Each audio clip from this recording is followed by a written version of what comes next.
오늘 내용의 말씀을 가지고 주님이 택하시는 그릇, 이런 제목으로 말씀을 나누도록 하겠습니다.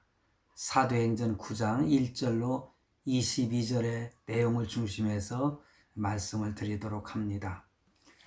그래서 오늘 본문 말씀은 성경을 이렇게 읽으면서 간단히 말씀을 해석한 것처럼 이 사울이라는 청년이 다메섹 도상이라고 하는 것은 길을 가는 그 가운데, 우리 설이나 고니는 잘 이해를 못하는 단어죠. 도상에서, 가는 길 위에서 부활하신 주님을 만나서 회심하는, 그러니까는 회개하는 큰 사건, 대사건, 그것을 기록하고 있습니다.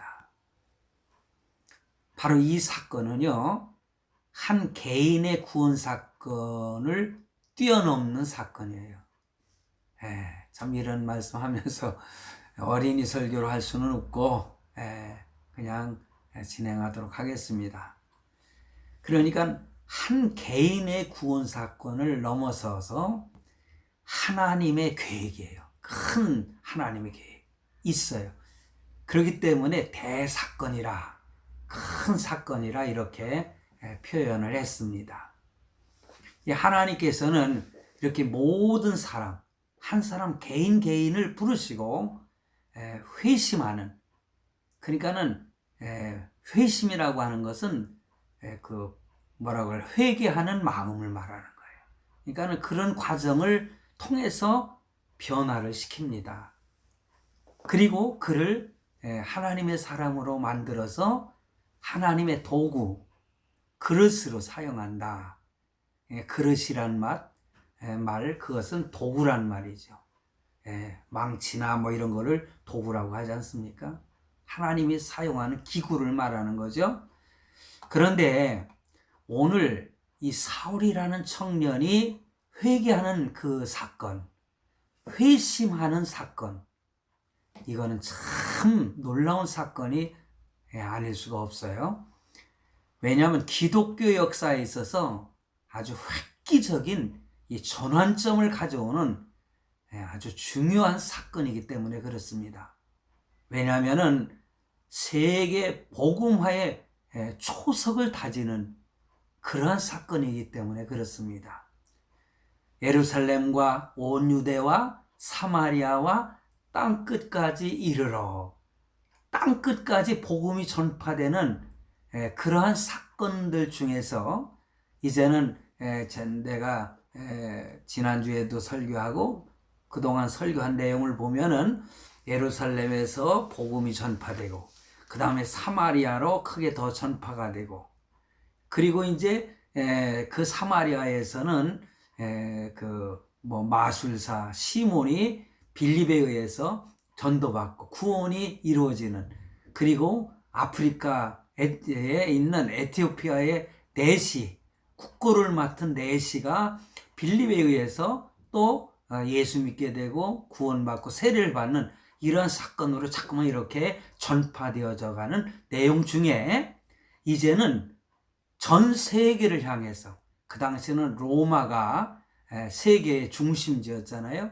근데 그 로마에 가서 복음을 전하는 사람이 나중에 보면은 이 사울이란 청년이 바울이라는 이름으로 변해가지고 복음을 전하는, 이렇게 확장되어져 가는, 그 중에 세계로 복음을 전파되어져 가는 가장 기초적인 그러한 초석을 마련하는데 그 중심 인물이 누구냐?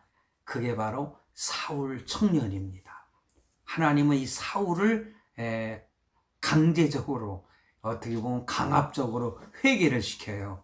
참 놀라운 하나님의 은혜가 아닐 수가 없죠. 그래가지고 그를 하나님의 제자로 삼고 사도로 삼아가지고 전 세계를 향해서 복음을 전파하는 하나의 기초를 다지는 그러한 전환점이 되기 때문에 이 사울 청년의 회심은 참 대사건이 아닐 수가 없는 것입니다. 복음의 세계화를 위해서 예비하신 하나님의 계획과 섭리였던 거죠. 그렇게도 살기 등등했던 이 사울을 하나님께서는, 예수님께서는 미리 이렇게 점 찍어 놓으셨고 복음을 땅 끝까지 다 전하라는 그런 말씀을 성취하시기 위해서 그를 강제적으로 변화시키는 다메섹 도상의 그 사건, 그 사건은 참으로 놀라운 사건이 아닐 수가 없습니다.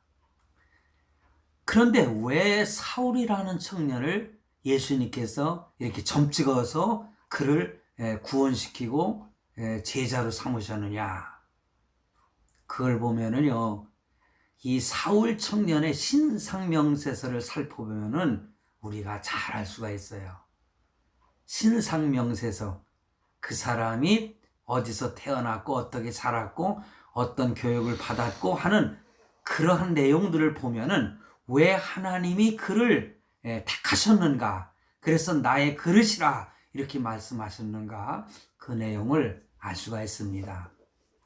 사울은 이 다소라는 곳에서 출생을 했어요. 다소. 좀 이따 말씀드리겠지만은 이 다소는 지금의 터키에 있는, 터키 나라 아시죠, 여러분들? 터키에 있는 다소라는 그 남쪽 그 도시입니다. 터키에. 거기 길리기아 다소라고 하는 곳인데, 옛날에는. 그래서 이 다소에서 출생을 했는데, 이 다소는 헬레니즘, 그러니까는 헬라 문화에 젖어 있었던 그러한 도시입니다. 그러니 그러한 도시에서 어려서부터 교육을 받았기 때문에 헬레니즘에 아주 능통한 청년이 되었을 것이라는 것은 우리가 짐작할 수가 있어요. 그러므로 사울은 어려서부터 이런 헬레니즘의 영향을 받으며 자라났다는 거죠. 여기에는 굉장히 중요한 의미가 있어요. 왜냐하면 이방인들에게 복음을 전하는 도구가 되기 위해서는 꼭 갖추어야 될 그런 지식이었거든요. 그러나 사울은 어떤 사람입니까? 어려서는 히브리인이잖아요. 또 히브리인의 전통을 수호하는 바리새파에 속했던 부모로부터 교육을 받습니다. 유대인들은요, 사실은 12살까지 어머니의 교육을 받습니다. 특히 유대 교육을 받는 거예요. 유대인의 교육. 철저하게 토라를 공부하고 구약 성경을 공부하거든요. 그러니까는 철저한 유대인의 교육을 받으면서 자랐고, 그 중에서 또 다소에서 헬레니즘을 통해서 신식 문명이라고 할 수가 있겠죠. 그 당시에 헬라 문화 있지 않습니까? 그리스, 헬라 문화, 그것이 이제 나중에 로마에까지 이게 연결이 되는 겁니다. 그래서 이렇게 히브리인의 전통을 수호하는 부모, 바리새파, 여기에 속했던 부모로부터 교육을 받았다는 것은 유대교로, 그리고 헬라 문화와 이렇게 능통했던, 양쪽의 문화를 다 섭렵했던 그러한 청년이다, 그렇게 말할 수 있습니다. 그가 좀 더 이렇게 자라나서는 예루살렘으로 유학을 오게 되고, 그 당대에 가장 유명했던, 지난번에 내가 그런 설교를 했잖아요. 가말리엘이라고 하는 교수. 요즘 같으면 정말 가장 유명한 대학이 어디입니까? 사실은 뭐 다른 대학도 있지만은 서울대학교 아닙니까? 서울대학교 법대 하면은 그래도 제일 알아주잖아요. 그러니까 그 당시에 가말리엘은요, 유대 율법에 아주 능통했던, 정통했던 사람이야. 그리고 가장 유명했던, 아주 실력이 가장 출중했던 그러한 교수가 가말리엘 교수입니다. 그 가말리엘 문화에서, 그러니까 그 제자로 공부를 했다. 그런 고등교육을 마쳤습니다. 그리고 좀 전에도 말했듯이 터키의 남쪽에 있는 그러한 다소 출신, 길리기아 다소 출신이었다는 거. 그러므로 그는 히브리인이요 또 바리새파의 정통 사상을 수호하는 거기에 정통하였잖아요. 그럼에도 불구하고 헬라 문화에도 통달했던 그러한 특별한 사람이었다는 것입니다. 헬라의 시, 문학, 그러니까 학문이죠. 그리고 수사학을 구사하면서도 철저하게 유대주의 전통을 고수할 수 있었던 그러한 특별한 사람이 바로 이 사울이었습니다. 자, 그런데 여러분, 요즘식으로 말하면은 좀 전에도 언급을 했듯이 명문대학 출신입니다. 인류대학을 나온, 그리고 국제 감각이 아주 뭐라고 할까 탁월한 그런 유학파였던 장래가 아주 매우 촉망했던 인물, 그가 바로 사울이었습니다. 왜 내가 이것을 강조하는지 조금 있으면 이유를 알게 됩니다. 철저하게 그러면서도 철저하게 자기 나라의 전통을 지키는 유대인으로서 민족을 사랑하는 애국자였습니다. 근데요, 예수 믿는 사람들은 애국자가 아닐 수가 없어요. 지금 이 나라, 이 정권, 이런 얘기를 하고 싶지 않아요. 어린아이들도 있으니까.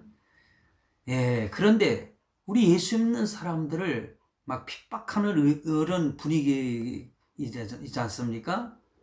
그래요. 이 코로나19 때문에, 19 때문에 뭐 이렇게 모이는 것이 조심스럽죠. 그러나 집회를 못하게 만드는 거, 광화문 집회나 이런 거 교회에서 모이지 못하게 하는 이런 것들은요, 이거 심각하게 우리가 생각해 봐야 될 문제예요. 이것이 하나의 명분이 돼가지고 예수 믿는 사람들을 핍박하는 겁니다.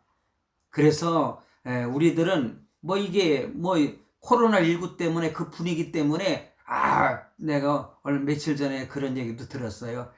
예수 믿는 것들이 말이야, 정부의 시책을 따르지 않고 그들이 막 모여서 그냥 자꾸만 코로나 그것만 전파시킨다고 막 이렇게 욕을 하는 사람들이 있더라고요. 그런데 그건 하나의 구실이죠. 이제 만약에 우리나라가요 무슨 사회주의 국가 체제로 이게 변화한다면은 그런 모임 자체를 할 수가 없어요. 그러니까 예수 믿는 사람들이 예배를 드릴 수가 없다는 거예요. 지금 북한의 그 상황과 똑같은 겁니다. 그게 예배 드리는 걸 방해하고 드리지 못하게 하는 것은 바로 예수 믿는 사람들을 하나의 핍박하는 하나의 과정의 시초라고 볼 수가 있는 거예요. 그래서 우리는 깨어 기도해야 됩니다. 이런 시대를 우리가 빨리 잘 깨달아 알아야 돼요. 자, 그런데 이렇게 사울은 정말 민족주의자였어요. 어떻게 보면은 요즘에 그런 말 나오지 않습니까? 뭐 국뽕이다 뭐 그러는 거 있잖아요. 그 아주 그냥 그 강한 민족주의자들을 표현하는 말이잖아요. 그래서 내가 언젠가 그런 설교를 했잖아요. 예수뽕. 그러니까 예수에게 완전히 빠져버린 그 예수쟁이라는 거거든요, 그게. 그런데 예수뽕들은요, 국뽕은 아니지만은 정말 나라와 민족을 사랑하는 사람들이에요. 그래서 공산주의자들이, 사회주의자들이 이길 수 없는 부류가 누구냐? 바로 예수 믿는 사람들입니다. 기독교를 이길 수가 없어요. 로마의 그 핍박을 하던 네오 황제인가요? 네론가요? 그 황제도 이 예수 믿는 사람들을 잡아 죽이고 빡했지만은 기독교를 이기지 못했어요. 그러니까는 이렇게 민족을 사랑하는 애국자였고 민족주의자였던 사울이었다는 거 철저하게 그 당시에 유대 사회에서 이만한 인물이 없었다는 거죠. 거기에다가 세계 어디를 가도 두렵지 않은 로마의 시민권을 가지고 있었던 사람. 근데 어떻게 로마의 시민권을 갖게 됐느냐? 사울이, 그거는 부모가 로마의 시민권자들이었기 때문에 그 자녀로 태어나서 자동적으로 그냥 로마 시민권을 갖게 된 겁니다. 유대인이면서. 지금 사실상 미국의 시민권자들, 유대인들 중에 로마의 시민권, 로마라네. 그 미국의 시민권자들이, 어찌 보면은 지금 미국의 정계라든가, 경제계라든가, 이 꽉 잡고 있잖아요. 그리고 이 얼마나 그 노벨상 수상자 중에서 제일 많은 나라, 그게 바로 유대인이잖아요. 대단한 민족입니다. 그 사람들, 이렇게 참 사울이라는 청년이 양쪽 문화에 능통했던 사람이었다. 그러므로 세계를 향해서 복음을 전할 수 있는 가장 좋은 인물, 그게 바로 사울이라는 청년이었기 때문에 예수님은 그를 딱 점 찍어가지고 그를 강력하게 변화를 시켜서 이방인의 사도로 삼으신 겁니다. 헤브라이즘이라고 그러죠. 헤브라이즘이라고. 그러니까 히브리인들, 그리고 헬레니즘, 이거는 그리스, 그러니까 세계 문화라고 할 수 있어요. 그 당시에 이렇게 두 문화를 통달한 사람, 그리고 두 나라의 언어를 자유롭게 구사할 수 있는 사람, 철저한 법 이론과 논리를 가진 사람, 이러한 사울 청년을 이미 예수님께서는 이렇게 점 찍어 놓으셨던 겁니다. 그러나 어쩌면 이런 사람들이 예수 믿기 더 힘든 사람들이 많아요. 왜냐? 이 모든 조건이 개종을 하는 데에 큰 장애 요인이 사실은 될 수가 있거든요. 학벌이라든가 가문, 그리고 전통, 그리고 문화적 배경, 이미 가지고 있는 세계관과 인생관을 바꾼다고 하는 거, 그거 쉽지 않습니다.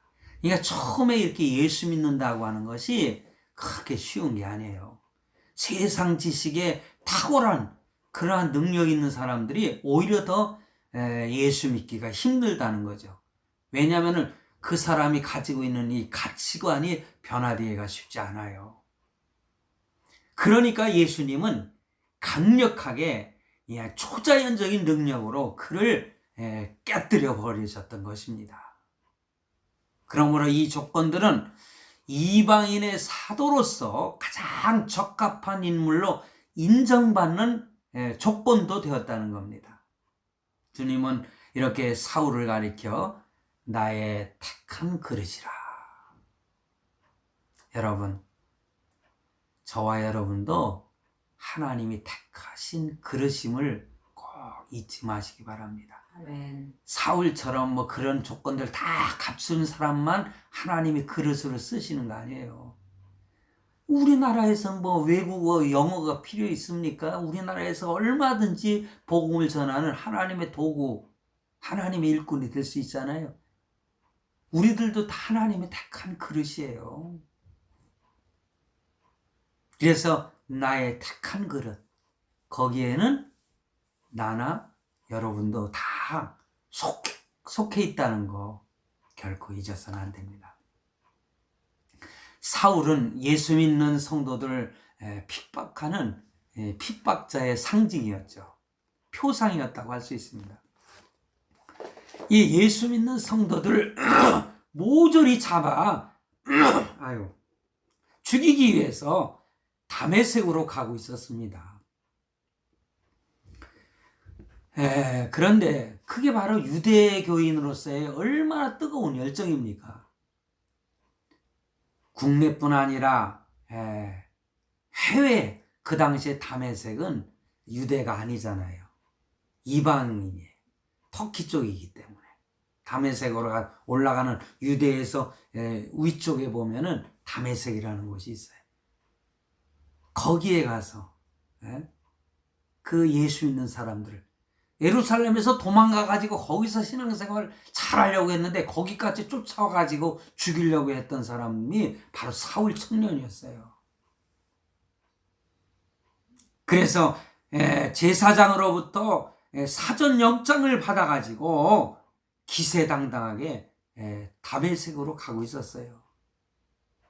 그런데 주님께서는 그런 사울을 강권적으로 권능으로 붙드셨습니다. 그를 개인적으로 불러 세우신 것입니다. 주님은요 이렇게 개인적인 만남을 통해서 역사하시는데 오늘날 저와 여러분도 우리 모두도 그런 개인적인 만남이 있어야 돼요. 예수를 오래 믿는다고 했지만은 예수님과 특별한 개인적인 만남의 그런 체험이라고 할까요? 그것이 없으면은 정말 하나님의 택한 그릇으로 일하기가 힘들어요. 왜냐하면은 힘들고 어려워지면은 그냥 포기하는 사람들 많잖아요. 그러나 진정으로 예수님을 만난 사람들은 포기라는 것이 없어요. 죽으면 죽으리라 해요. 죽으면 죽으리라. 내가 죽으면 죽는 것이, 내가 죽으면 하나님 앞에 가는데, 그렇기 때문에 세상이 이기지 못한다, 그런 표현을 하지 않습니까?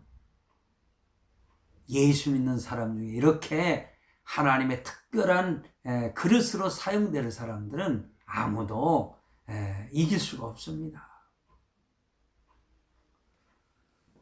이렇게 개인적인 만남을 통해서 하나님은 우리를 부르셨고 또한 우리를 사용하신다. 믿습니까? 아멘.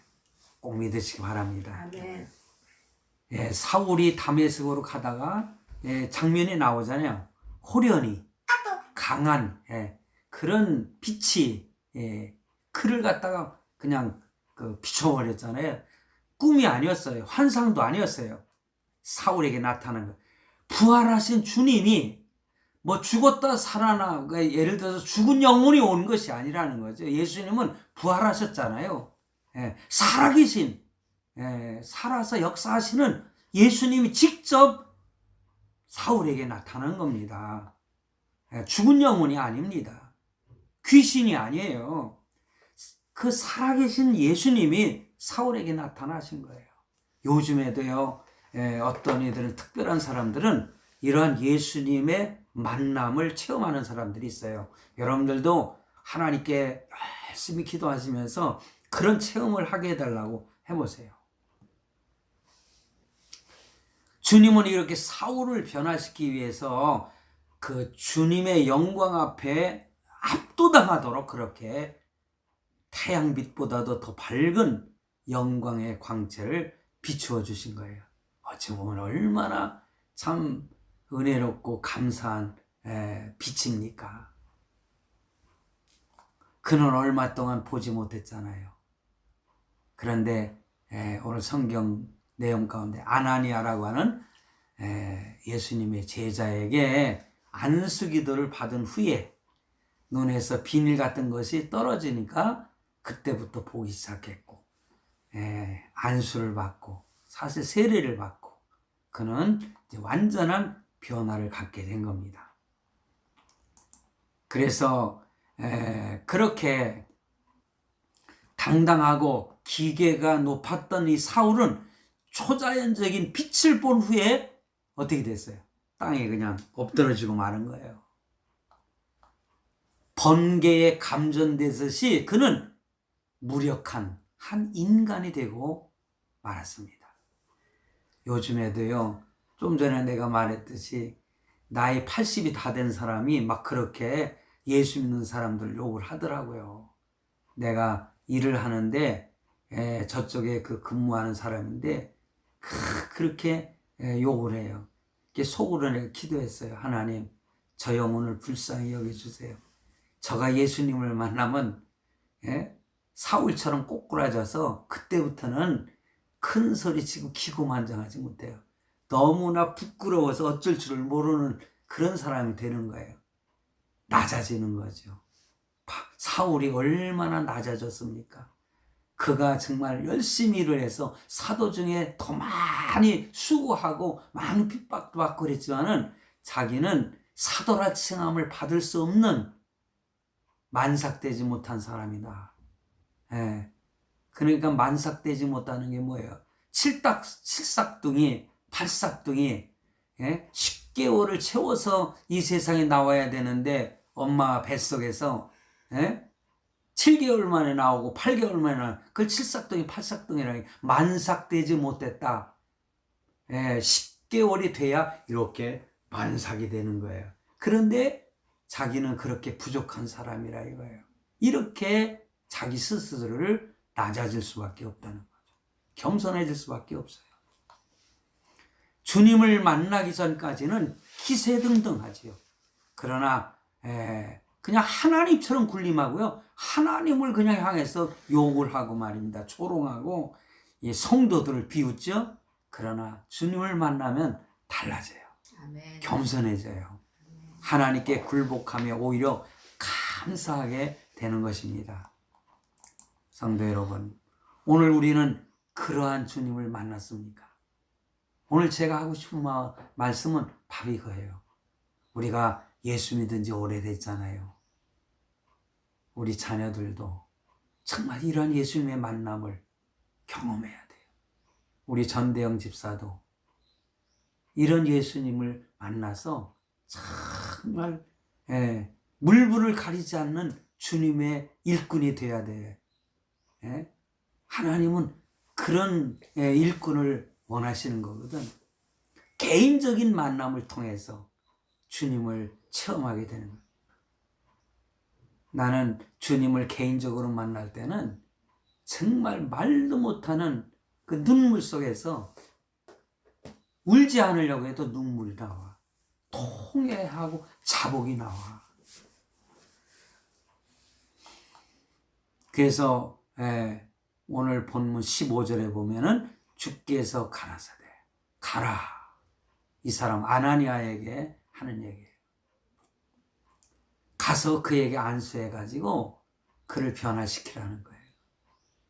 이 사람은 내 이름을 위하여, 예수 그리스도의 이름을 위하여 이방인과 임금들과 이스라엘 자손들 앞에 전하기 위해서 택한 나의 그리스도라. 그러면서 그가 나를 위해서 얼마나 핍박을 받아야 되는지를 보여주는 인물이다.